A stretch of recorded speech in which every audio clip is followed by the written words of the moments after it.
मारो इसे और मारो इसे, ये इसी लायक है। अरे मारो यार।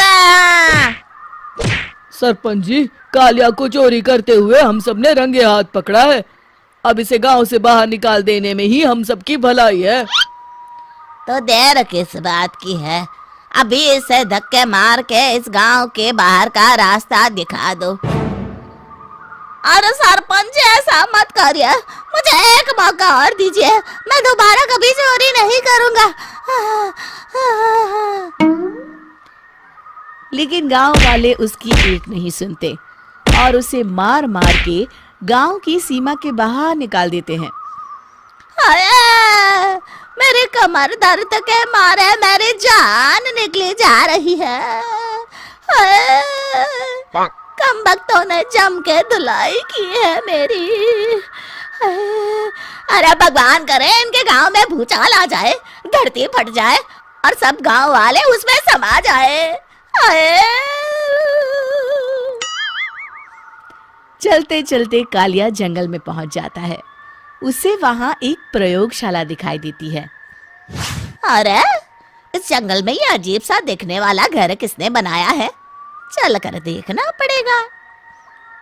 कालिया प्रयोगशाला के पास चला जाता है। दो वैज्ञानिक प्रयोगशाला में बातें कर रहे होते हैं। बधाई हो डॉक्टर चमन, आखिरकार हम दोनों ने मिलकर एक ऐसी घड़ी का आविष्कार कर लिया है जिसे पहनकर कोई भी इंसान गायब हो सकता है। हाँ हाँ, तुमने बिल्कुल सही कहा डॉक्टर जर्माटो। अब कल सुबह ही हम इस जंगल से निकल जाएंगे, लेकिन उससे पहले आज रात के खाने का बंदोबस्त करते हैं। हाँ हाँ, मुझे तो बड़ी जोरों से भूख लगी है, चलो चलते हैं। दोनों वैज्ञानिक वहां से चले जाते हैं। उनके जाते ही कालिया प्रयोगशाला में दाखिल होता है। अच्छा तो ये बात है। कालिया बड़े से कांच के अंदर रखी घड़ी को बाहर निकाल लेता है और अपनी कलाई पर बांध लेता है। फिर घड़ी में लगा बटन दबा देता है। कालिया को एक जोरदार झटका लगता है। कालिया अपने आप को आईने में देखता है तो उसका पूरा शरीर पूरी तरह से गायब हो चुका होता है। अब तो जो चाहे वो कर सकता हूँ। सबसे पहले मैं उन सभी को सबक सिखाऊंगा। गांव वालों, मैं आ रहा हूँ। कालिया गांव की ओर चल पड़ता है। थोड़ी देर के बाद दोनों वैज्ञानिक वहां आते हैं। अरे ये क्या, लगता है कोई हमारी घड़ी चुरा कर ले गया है। ये देखो पैरों के निशान। अब क्या होगा, अगर वो घड़ी किसी गलत हाथों में पड़ गई तो अनर्थ हो जाएगा। तुम चिंता मत करो, हमारी घड़ी में जो बैटरी लगी है ना, वो सिर्फ 24 घंटे चलेगी। उसके बाद वो घड़ी काम करना बंद कर देगी। उधर दूसरी तरफ गांव में सरपंच अपने घर में सो रहा होता है। तभी एक आहट से उसकी नींद खुल जाती है। अरे कौन है वहाँ? बड़े मजे से सो रहा है, आज मैं तुझे नहीं छोड़ूंगा। कालिया पास में पड़ा डंडा उठाकर सरपंच की पिटाई शुरू कर देता है। ये ले, ये ले, इसी लायक है, ले। आप मर गए। अरे अरे ये क्या हो रहा है? अरे अरे कोई बचाओ मुझे, मेरे घर में भूत आ गया है। सही कहा, मैं भूत ही तो हूँ, ये ले। अरे भूत जी, मैंने आपका क्या बिगाड़ा है, मुझे छोड़ दीजिए। आपको क्या चाहिए? तेरे घर में जितना भी पैसा है ना, मुझे ला कर दे दे, तब मैं तुझे छोड़ दूंगा और यहाँ से चला जाऊंगा। सरपंच अपनी तिजोरी से पैसे निकालकर एक बड़े कपड़े में बांधकर जमीन पर रख देता है और कालिया वो सारा पैसा लेकर वहां से चला जाता है। दूसरी तरफ जमींदार गांव के चौराहे पर खड़ा कुछ लोगों से बात कर रहा होता है। इस कमीने जमींदार ने भी मुझे बहुत पीटा था, इससे भी बदला लेना तो बनता है। हाँ? जमींदार अचानक अपने आप को चांटे मारने लगता है। अरे भाई ये क्या हो रहा है? जमींदार साहब अब ठीक तो है ना? अरे मुझे नहीं पता भाई।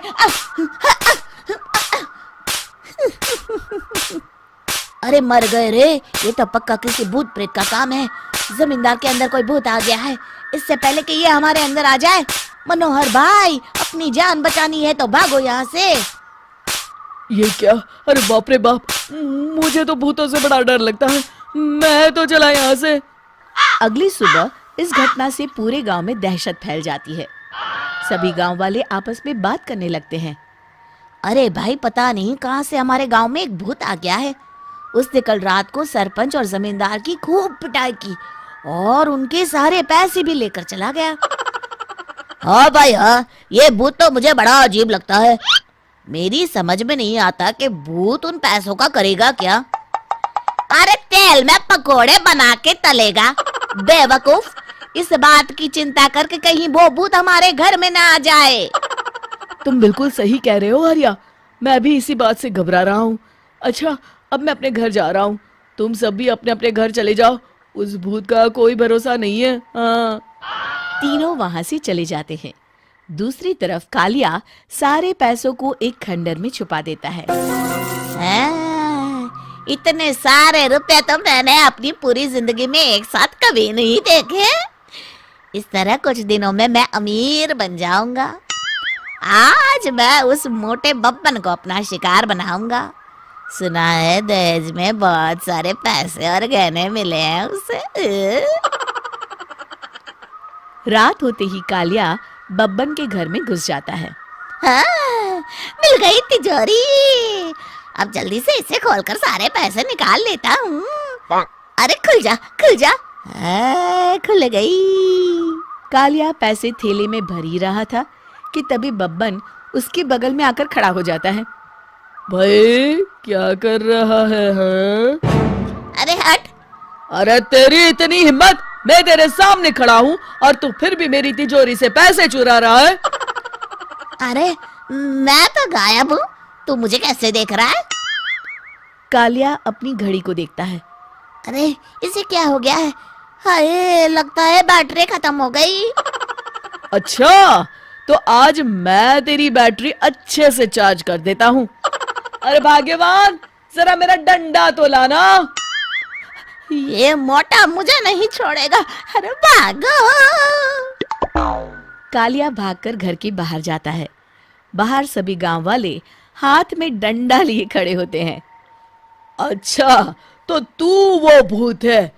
मुझे माफ कर दीजिए सरपंच जी, मैं आपके और जमींदार जी के सारे पैसे लौटा दूंगा और आज ही हमेशा के लिए ये गांव छोड़कर चला जाऊंगा। शिक्षा: बुराई ज्यादा दिन की मेहमान नहीं होती, एक दिन उसका अंत हो ही जाता है।